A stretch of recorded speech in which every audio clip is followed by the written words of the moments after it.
Hello students and welcome back. आज I'm going to help you with the latest pattern which would be coming in the class 10th term 1. If you have seen the CBSE syllabus which has come across term wise, you will see in literature we have questions based on extracts or text to assess interpretation, inference, extrapolation beyond the text and across the text. इसके अंदर you will have these 6 chapters from the first flight and these 4 poems from the same book. So I'm going to try and cover only the MCQ part, because as we know the term 1 is going to be only MCQ based and it is going to be based on extracts on these chapters. So I'm going to make you practice on extract based MCQ and you will learn how to quickly do that also. Let's quickly begin. The first chapter which I'm picking up today is Letter to God. A Letter to God. You must have read this letter to God chapter in your book. If you have, it will be very easy for you to quickly answer these also. So the extract which has been taken from the chapter is the house. Now students, understand, when you are reading the extract, try to have a pencil handy with you so that you can underline some important words which will help you in the MCQ. So let's begin. The house, the only one in the entire valley. So if you see, the only one in the entire valley is going to be important, so you can maybe underline it. Sat on the crest of a low hill. From this height one could see the river and the field of ripe corn dotted with the flowers that always promised a good harvest. The only thing the earth needed was a good downpour, or at least a shower. Throughout the morning, Lencho, who knew his fields intimately, had done nothing but see the sky towards the northeast. तो आपको exam में ऐसे ही extract आएगा और इसी extract के basis पे MCQs आएंगे. It is going to be very easy, not very difficult, but आप प्रैक्टिस करेंगे. मैं आपको प्रैक्टिस करा रहा हूँ, so it is going to help you a lot. अगर आपको ये वीडियो समझ में आता है, पसंद आता है, तो do share with your friends and in your school so that they also get the help from this. So पहला MCQ देखते हैं क्या है. Based on the detail of the house's location, how can it best be described? Now students, before you go to the options, आपको question समझना है. यहाँ पे क्या है, इसमें लिखा हुआ है कि ये डिटेल जो हमने यहाँ पे दी है हाउस लोकेशन की. तो हाउस कहाँ पे है, देखो, द हाउस. सीधा आप हाउस पे पहुँच गए. उसके आगे क्या लिखा है, the only one in the entire valley, यानी कि वो पूरी वैली में एक लौता था, एक ही था. Let's see now how can it be describe. तो यहाँ पे डिस्क्रिप्शन तो आ ही गया है कि the house was the only one in the entire valley. हमारे पास ऑप्शन क्या क्या है, मैजेस्टिक, इम्पोजिंग, सॉलिटरी और यूनिक.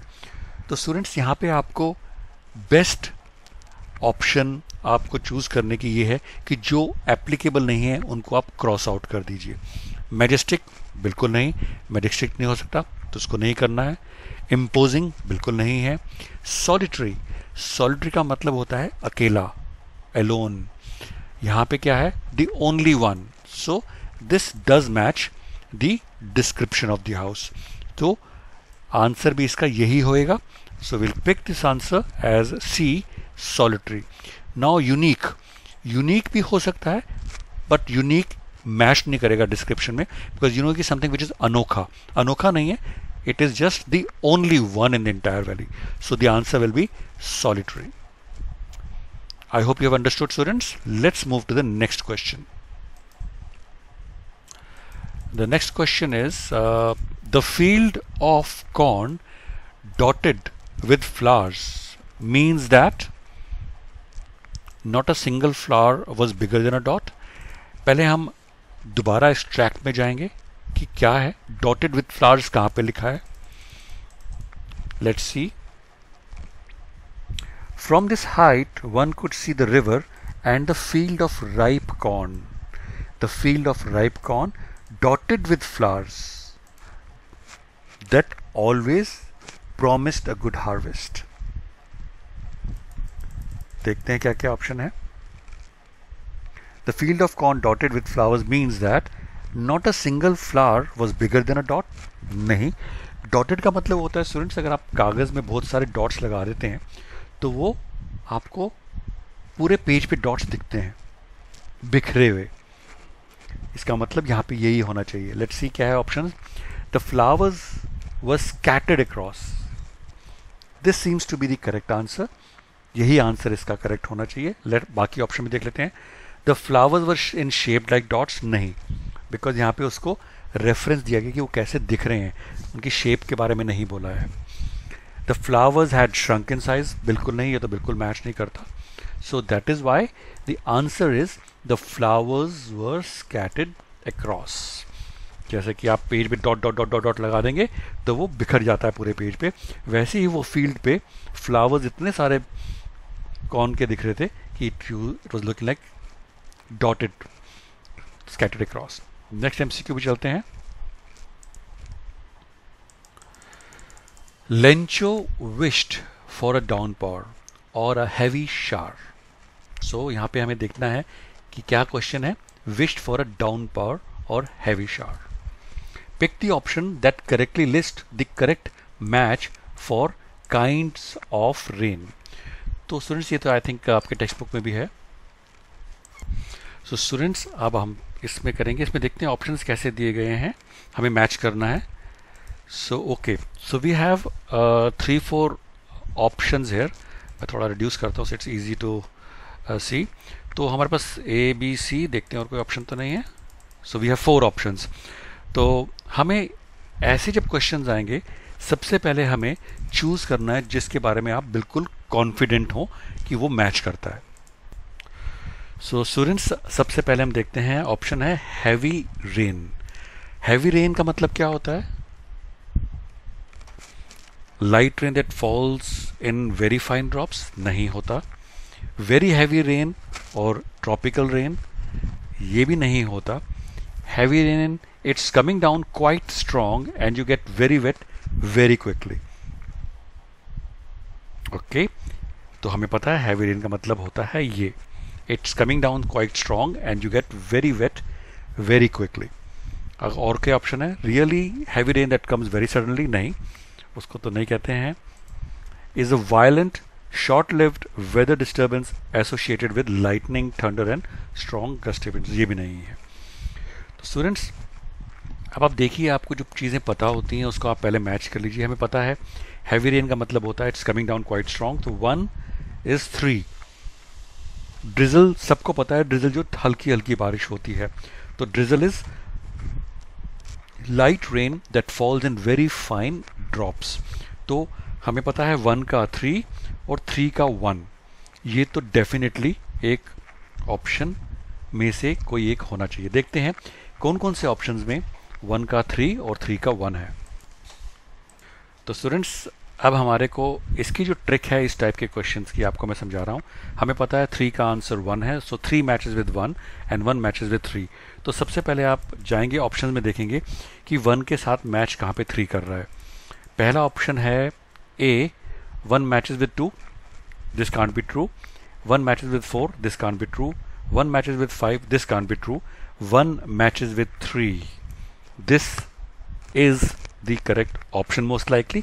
लेकिन अब हम बाकी भी चेक कर लेंगे कि हमारा मैच कर रहा है कि नहीं। इन्होंने दिया सेकंड का 5, 3 का 1, तो 3 का भी 1 हमने चेक कर लिया था, ठीक है। 4 का सेकंड और 5 का 4, तो सेकंड का 5, second is thunderstorm, is a violent, 5 है, is violent short lived weather disturbance associated with lightning thunder and strong gust event, ये भी ठीक है। तो हमें पता लग गया 1 का 3 है, 2 का 5 है, 3 का 1 है, 4 का 2 है और 5 का 4 है। सो डाउनपोर, ओके, तो हमें पता लग गया the answer is the D, correct answer is this. तो अगर आपको कोई भी कंफ्यूजन हो रही हो इस टाइप के क्वेश्चंस में, आपको कुछ नहीं करना है, आपको जो आता है सबसे पहले उसको मैच कर लीजिए और उन चारों ऑप्शन में से जो आपको अवेलेबल हैं देख लीजिए कौन सी मैच करती है, और फिर बाकी मैच कर लीजिए टू क्रॉस चेक कि आपने सही चूज किया है या नहीं. Let's go to the next question students. Now students, the next question is, based on the given extract, what is Lencho not likely to think while looking at his field? Such a blessing, God, thank you. ये first option है. Just a downpour, God, and everything will be perfect. All set for the grand harvest. I'm going to be rich. I wish we have enough food to eat after this harvest. तो ये चार option हैं. हम दोबारा से एक बार extract देखते हैं कि वो क्या देख के क्या कह रहा है Lencho.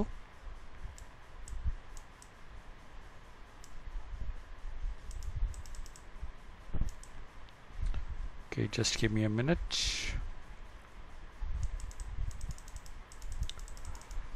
Quickly go to the extract again. The only thing the earth needed was a good downpour, at least a shower. Throughout the morning, Lencho, who knew his fields intimately, had done nothing but see the sky towards the north east. तो इन extract से, और आपने कहानी आपने पढ़ी है, तो उसको ये इसकी ज़रूरत थी. ही नीडेड दिस, जैसे कि उसका घर की दाल रोटी चल सके.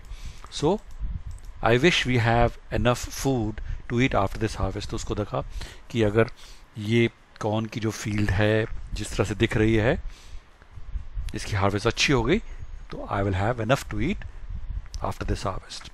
Let's go to the next question. Which quote supports the idea in the given extract? Farming is a profession of hope. तो एक ऑप्शन ये है.